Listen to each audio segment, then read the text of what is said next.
Hello, Googleization Nation. Welcome to Connect and Protect, a GGG Unleashed podcast, sponsored by our partner Ivanti, who makes the everywhere workplace possible. I'm Ira Wolf. And I'm Jason Cochran. In each Connect and Protect episode, we will talk with Ivanti's digital employee experience thought leaders who are helping organizations worldwide connect employees and customers in our new anytime, anywhere workplaces without sacrificing security. Let's begin. Hey there, Googleization Nation. We're back for another episode of Ivanti's To Protect and Connect.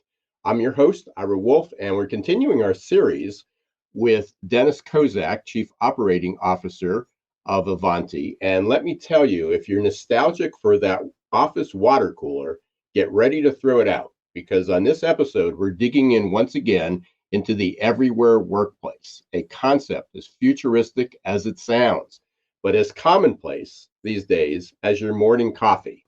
Ever wondered what this place would have looked like if the pandemic hit us a decade ago? You know, when the iPad was basically science fiction and the cloud was just something that blocked your sun at the beach. We often challenge our audiences with this mind bender. And today we're deep diving into the heart of the matter, IT technology. That's right. Today we're stripping down the IT infrastructure because let's face it, we're gone from coffee pots to cloud pots. Before 2019, over 90% of us clocked into a physical office at least a few days a week. That's right. IT was like a hometown rock band playing only local gigs. But oh boy, how the tails have turned. These days, a huge chunk of us are not just visiting, but living in the cloud, at least a few days a week, sometimes full time. So today, we're going to get under the hood, or should I say under the cloud, because we're going to examine the seismic shift in IT from physical offices to floating ones. And we have some mega minds joining us to illuminate this cloudy area. In the words of Bob Dylan, the times are a changing, and let me add, so is our work environment. So let's get started. I'm very pleased to welcome back Dennis Kozak, Chief Operating Officer of Ivanti. All right, thank you, Ira. So great to be back with you. Yeah, absolutely. So last time we were talking about what the employee workplace was, or the everywhere workplace was. I encourage everybody to go back and to download the 2023 Everywhere Workplace Report that you have on your website. But as I mentioned in our intro, we're talking about not only has the physical location changed, but so have the demands and IT. Can you get, and I know there's a couple areas of that, not only with cybersecurity, but also the digital experience. So there's a lot to unpack here. So I'm going to turn it over to you. Well, thanks so much, Ira. There really is a lot to unpack. The whole idea of everywhere workplace is really underpinned by IT. If we didn't have the tools, the capabilities, the access that we have today, this would not be possible. You know, gone are the days where you got to pack up your briefcase, put a bunch of files in it, take them home, open them up, pour through all that paper, and bring it back to the office the next day, right? Now we do everything digitally, and IT is central to that from two perspectives. Certainly from a company perspective, you think about it in terms of, well, how do I enable access, but at the same time, protect that access and ensure that no company data, no company assets are lost or harmed in that type of digital interaction. From an employee perspective, it's the opposite. They think about how do they make this easy. You know, remember the days when we first had remote work and we had RSA tokens and you had to enter in a 14 or 28 digit key number that changed every minute on the minute. If you didn't enter it in correctly, you started over again. We don't have to do that anymore. So employees talk about, you know, having a really good experience with their company in terms of how easy it is. Do they get to use their own device, a company issued device? Can they do a mobile device, an iPad, like you talked about in your intro? All right, many different ways to connect, and you need to have a seamless and productive experience. So IT underpins all of that. So can we get into some of the security things that people may not have thought about? And I'm going to go back to it. And this story, I think when I first met Jeff, your CEO, Jeff Abbott. He shared a story about, I guess one of your clients might be a shipping company, and they found they had a couple hundred smart toasters. So you're having an office party, you're going to bring people in, and or even at home, they're logging on, and it's not only their mobile phone and their iPad and their laptop, but there could be a lot of smart devices around that people have. So it's impacted the control over the security, the ability for you to secure your network That's has right. changed dramatically. Oh, it has. First and foremost, it's all about discovery. You need to know what's accessing your network, right? Then you have to, once it's accessing your network, you need to manage it. When you're going to manage it, you also need to be able to secure it, right? So you really can't do any one of those things very effectively, unless you think about it all three together. You certainly don't want rogue devices accessing your network. You don't want bad actors taking data or information or using resources they're not entitled to. And then, certainly we all know that secure software tends to have vulnerabilities from time to time. So you need to have a management system on which you can patch those and remedy those. But then you need to know which patches to apply, when to apply them. It's complex. IT professionals will tell you they spend on average 4.2 hours a day just patching systems because of all that complexity. Different types of devices, different types of software, different type of networks, all those different things, create a very complex environment that, again, you could spend half of your working day just on patching alone. And that's exactly what Ivanti does. But on the other side of this, there is also a much higher reliance on the tools that we're using. I mean, I have a solo business, but I obviously communicate with lots and lots of people using technology all the time. It's amazing I can say they're new collaboration tools, new tools, but especially in the collaboration business. But every day I'm inundated with a new one. But they are all, it's all tech. They all pose some security risks. We're putting information out there into the cloud.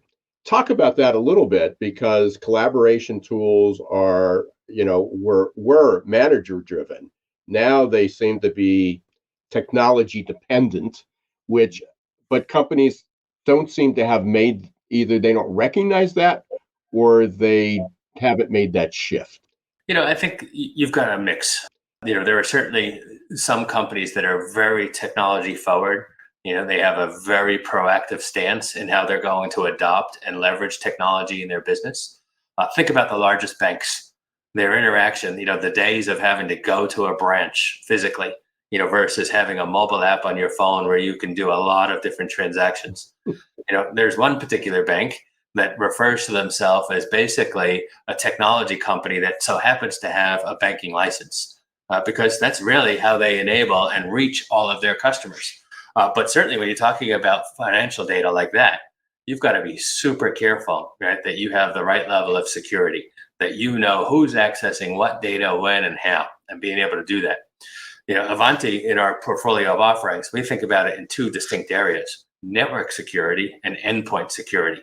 Those are two critical areas that are important to ensure that you can have a secure interaction with your company or with a vendor that you choose to do business with. Is there a difference between the in the report did you see any difference between the frontline office knowledge worker and the C-suite in the use of these collaboration tools, or in some of the risks?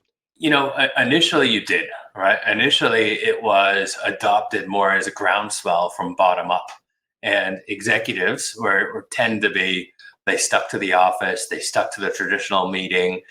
But, that's begun to shift over time as people become more comfortable, right? People see that they have an increased amount of workload because they have these tools. The barriers between work and non-work, right, are disappearing, right? You could easily work anytime, anywhere, all the time. It doesn't have to be a specific shift anymore.